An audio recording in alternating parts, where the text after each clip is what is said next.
దేశంలో ముస్లిం మైనార్టీలను అనగదొక్కేందుకే కేంద్రం వక్ఫ్ చట్టం చేసిందన్నారు ముస్లిం సంఘ నాయకులు మత పెద్దలు.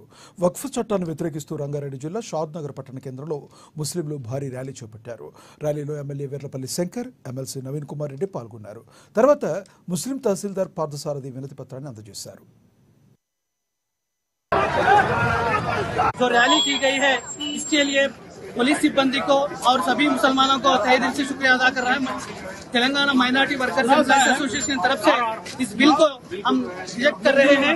और जो पश्चिम बंगाल में तृणमूल कांग्रेस ममता बनर्जी ने असेंबली में रिजोल्यूशन पास करने के लिए उन्होंने ये किए हैं, उसी तरीके से तेलंगाना रियासत रेवंत रेड्डी साहब और यहाँ के एमएलए एमपी जो है ये जो प्रोटेस्ट कर रहे हैं तो हिसाब से जो ये लोग करना चाह रहे हैं जो मुसलमानों को दबाना के लिए, और जो हिंदुस्तान आजाद हुआ सिर्फ मुसलमानों के लिए, जाके इंडिया गेट पे देख लो कौन है मुसलमान, किसके गर्दना चले गए, क्या हुआ।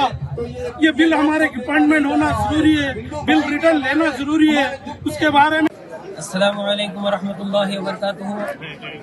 आज बाद नमाज जुमा जामे मस्जिद पटेल रोड से वक्फ बिल के मंजूर होने के खिलाफ में मुसलमानों ने शाद नगर और फर्रुख नगर की जानिब से एक बहुत बड़ी एहतजाजी रैली हुकूमत की जो है मंजूरी से निकाली गई है।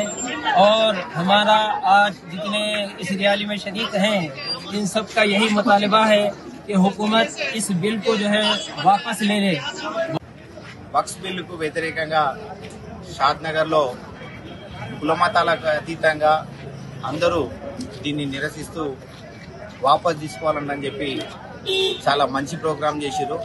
దీనికి బీఆర్ఎస్ పార్టీ తరఫున మేము ఖచ్చితంగా ఎప్పటికీ వీళ్ళకి సహకరిస్తాం. ఎందుకంటే అన్ని కులాలు మతాలు ఉంటేనే భారతదేశం ఉంటుంది, అన్ని కులాల మతాల దాంట్లోనే భారతదేశం అభివృద్ధి చెందింది.